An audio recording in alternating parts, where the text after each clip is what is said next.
Grammarly for Mac. What should you know about it and how can you get it ready for your writing?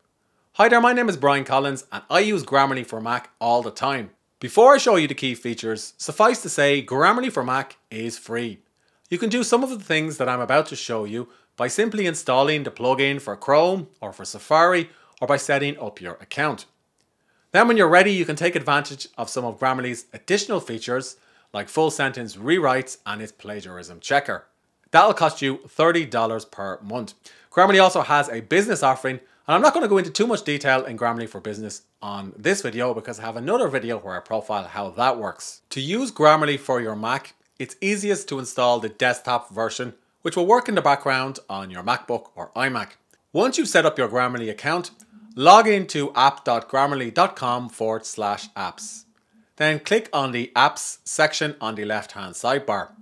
And Grammarly will automatically provide a link to download Grammarly for Mac. And once you've installed this onto your Mac, it will run in the background in any writing application.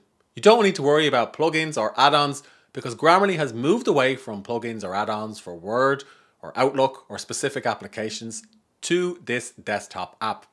Let me show you how it works. Once you've installed Grammarly for Mac, you'll be asked to log in with your details and you'll be presented with a pop-up like this. You simply click on Got It for Grammarly to work in the background, or you can click on New Document and it will take you through to the web app that I had on screen a few moments ago. Once you've installed Grammarly for Mac, you may also want to take a few moments and go back to app.grammarly.com and make sure you've installed it for Chrome or Safari if you're using Safari, and this will automatically appear here, as well as the apps for iPhone and iPad. Alternatively, you can search for the relevant apps on the iOS or Apple App Store. And then once you log in with your account, Grammarly will automatically sync all of your changes and preferences across all of your writing applications. So I currently use Grammarly on my iPhone, I use it on my MacBook, iMac and iPad, and it's a real time saver. I also sometimes still log into the web app on Grammarly to edit articles on the go. So I can log into any article and then I can access all of the grammar suggestions and spelling suggestions and fix them before publishing them elsewhere. Once you've installed Grammarly for Mac, the workflow is pretty much the same across any writing application. For the purposes of this video, I'm going to show you how Grammarly for Mac works with Apple Mail. So I've opened up Apple Mail and I'm going to paste in a couple of hundred words, which is packed full of grammar and spelling errors. When I paste it into the article, Grammarly automatically underlines the grammar and spelling mistakes in red, and I can accept them at a click. I can add words to my custom dictionary, or I can dismiss them. And it also underlines clarity suggestions and sentence rewrites that I should review in blue.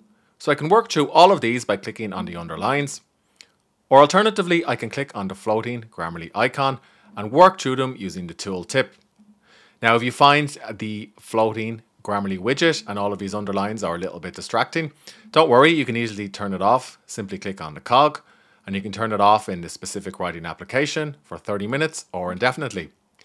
And then when you want, you can reactivate it in the specific writing application by clicking on Grammarly in your menu bar, clicking on settings, and then go into your block list and making sure it's not been added here. Here is another popular writing application for Mac. It's called Ulysses, and you can see if I paste in the article into Ulysses, the workflow is the exact same. Again, spelling and grammar errors are underlined in red and blue, and I can click on the floating Grammarly icon to access this sidebar and work through all of these suggestions and fixes. And of course, you can do the exact same in Pages or in any application where you like to write on Mac. Now, one quirk I did notice is that when I'm using this dedicated writing application, Grammarly will present me with this complete sidebar that has more context behind each of the suggestions. Whereas if I'm using an email writing application, it tends just to underline the issues in blue and red. So that is something to bear in mind. And of course, at any point, if you're concerned, you can always just go over to the web application and continue to edit your work there. If you're using Grammarly for Mac and you're finding some of its suggestions are not that relevant to what you're writing, or you just want to customize the suggestions, log back into app.grammarly.com. Next, you're going to go to the admin panel. Now you're going to go and customize the various rules and settings that Grammarly refers to when it's reviewing your work. Navigate to Customize, and firstly you can see your personal dictionary. So here you can add custom terms, words and phrases that relate to whatever you're writing on. So if you have an unusual character name or an interviewee or a spell or a location or a technical term, simply add it here. And of course you can delete these at any time. And then this will replicate across your Mac writing application. Next, you're going to look at the language preferences. Grammarly defaults to American English.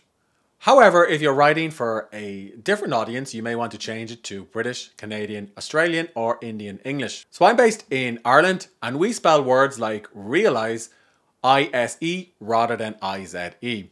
So if I was writing an article for an Irish or an English publication, I would change this to British English. Next up, you can customize the rules that Grammarly refers to when it's reviewing your work. So as an example, Grammarly regularly suggested that I needed to straighten my apostrophes and quotation marks.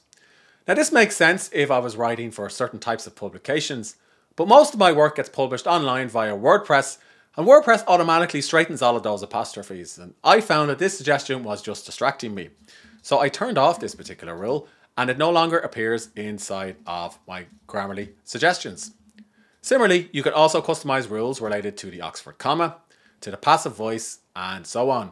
And you can also customize terms related to pronouns, biased language, and also to cliches.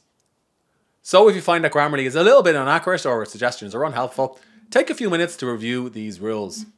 If you're unsure, just leave everything turned on, and then when Grammarly suggests a fix or suggests changing a word or a phrase, simply click on Learn More to get some context behind it. Grammarly is also useful as a type of text expander. Basically, you can create what are called snippets, which will expand to long form phrases. I've opened up the writing application for Mac called TextEdit, and now I can access or search my snippet library by pressing the / button. And of course, this is customizable in the Grammarly library. And now you can see I can browse through all of my snippets. So here's one here, Become a Writer Today, which is the name of my site. So if I simply search for BAWT and then press enter, it will automatically add this word or term into TextEdit. So if you have lots of different complicated phrases, terms, words, spells, locations, technical jargon, you name it, why not create a few snippets with Grammarly, which will save you a bit of time when writing on your Mac. One of my favorite Grammarly features is the ability to review and apply multiple suggestions at once or accept all. Now, while you can't apply every single suggestion Grammarly has, it will categorize and bunch together some relevant suggestions which you can apply at a click. It's pretty easy to do, and it's thanks to the power of AI. I also recommend installing the Grammarly plugin for Chrome or Safari so you can use it to check your emails and social media posts and see how they sound to recipients. So let me show you an example. Let's say I was going to quit my job to go and write full time. So I'm going to open up Gmail and paste in a sample resignation letter that I could send to my manager. Now you can see again the Grammarly icon appears in the bottom right hand side, and it'll propose some suggestions. Some of these relate to tone.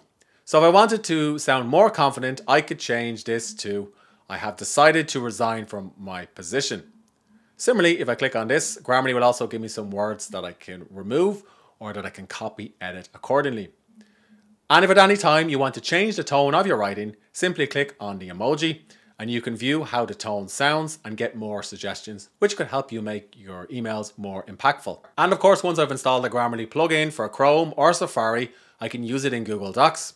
So I simply look for the floating Grammarly icon in my Google Doc, and it will automatically trigger the same sidebar that I get in the web app or in my desktop writing application. And again, I can work through the correctness, clarity, engagement, and delivery reports. Now, the Grammarly web app has a number of features which you don't get in the desktop app. So the first relates to the overall score. So Grammarly is going to score your work between 0 and 100, and you're going to want to get this as close to 100 as possible. Usually over 70 is good, and it pertains to the readability of your work and the number of errors. It also has nice, helpful metrics about word count, sentences, and so on, reading time and speaking time. I actually found this quite helpful because a couple of years ago I wrote a book, and then I booked a studio to narrate the same book as an audiobook. And I wanted to figure out how long it would take me to narrate each section so I could figure out how long to book the studio for. So use this as a rough estimation. It'll also provide you with information about the readability of your work and also your vocabulary. And if you want, you could send this to another writer or somebody else to review. You can take a few moments to set goals for your writing. You don't always have to do this, but it will tailor some of the suggestions Grammarly makes relating to the engagement and delivery reports. So if you're writing something academic, it will give you a different set of settings. So I've changed this to academic, and now you can see I can pick from essay, report, and other, and I can also pick my preferred citation style. And if I want to change this back to general because it's an article or blog post, I can simply click on general. Now don't spend too much time worrying about the writing goals. However, if it's something technical, do pick academic or business. Otherwise, it's probably fine to go with general, and neutral, and convince or tell a story. However, I will show you an example of how it customizes its suggestions. So if I change this to academic, essay, and APA, Grammarly will automatically flag its as an abbreviation that may be too informal for academic writing. However, if I change this back to general and then click done, the same issue will no longer be flagged by Grammarly. Some of the other features that you'll get in the web app only are firstly the ability to accept multiple suggestions, which I talked about a few moments ago. But you also get access to a plagiarism checker. Now this is a Grammarly premium feature only. So basically Grammarly will scan anything that you've written or anything that you're reviewing against web pages or billions of web pages online. Now the caveat is that the content must be freely available online. In other words, if it's content that's just in a book or a gated academic paper, then the plagiarism checker might not catch that. However, unlike other plagiarism checkers, you don't need to pay any additional dollars or money to run a plagiarism check on your articles. So you can see here I ran a plagiarism check on this article, and Grammarly automatically found the link where this article appears on my site. And I've actually sometimes used this plagiarism checker and found instances where other writers have taken my work and plagiarized it and passed it off as their own, and then this has helped me initiate a DMCA takedown request. It only takes an extra minute to run it, as you saw there, and it can be another line of defense for you. Grammarly also has a keyboard which you can use for iPhone or Android. You can install it via the web app that I showed you previously or on the App Store. Once you've installed and set it up, it's pretty easy to use. Just write on your iPhone or your mobile device as normal. And then when you're finished, just change your keyboard or look for the Grammarly icon. So I have some text here with a typo. If I click on the Grammarly icon, it'll take a moment to scan it, and then I can automatically accept or reject those suggestions by tapping on the Grammarly suggestion. Similarly, at any time, I can change how the Grammarly keyboard works by clicking on the cog, and will automatically give me the different settings, including for the tone detector, the type of keyboard that I want to use, whether I want to look at emojis, and so on. If you find yourself writing a lot of academic or professional works, Grammarly is in the middle of rolling out a citation generator. Now, it only works on a couple of different websites like Wikipedia, but it also works on journals that you may use or you may cite. So simply make sure Grammarly is installed as a plugin in Chrome, and then when you visit a journal, like on PubMed or in Wikipedia, look for the Get Citation option. And now you can click on this, and Grammarly will automatically give you a citation that you can copy to your clipboard. And of course, you can change this from APA to MLA to Chicago, or you can just simply copy an in-text citation that you can use instead. Now, if for some reason you find the citation generator does not appear, that's because firstly it's in beta, so I expect support to be rolled out across more websites. But you can use grammarly.com/citations to create that citation. That's an overview of how I'm currently using Grammarly for Mac, how to set it up, and some of its key features. Now, I've been a Grammarly Premium customer for a number of years now. I use it to edit my work and the work of other writers. It helps me press send, submit, and publish much more easily. Should you subscribe to the premium version? Well, the answer depends on your budget. If you're starting out and you can't afford any fancy writing tools, the free version of Grammarly will work just fine. Then when you're ready, you could potentially subscribe to the premium version for a once-off project and then cancel when you're done. If you want to use it for a bit longer, I do have a discount which I'll include in the notes below this video. Now that is an affiliate link, meaning I earn a small commission should you decide to use it. Whatever you do decide, Grammarly is a fantastic writing tool which can help you write across your Mac, your Apple devices, and wherever it is you like to publish and share your work online. If there's anything else you'd like to know about Grammarly, let me know in the comment section below this video. And also, do check out my playlist where I cover some of Grammarly's other key features in detail.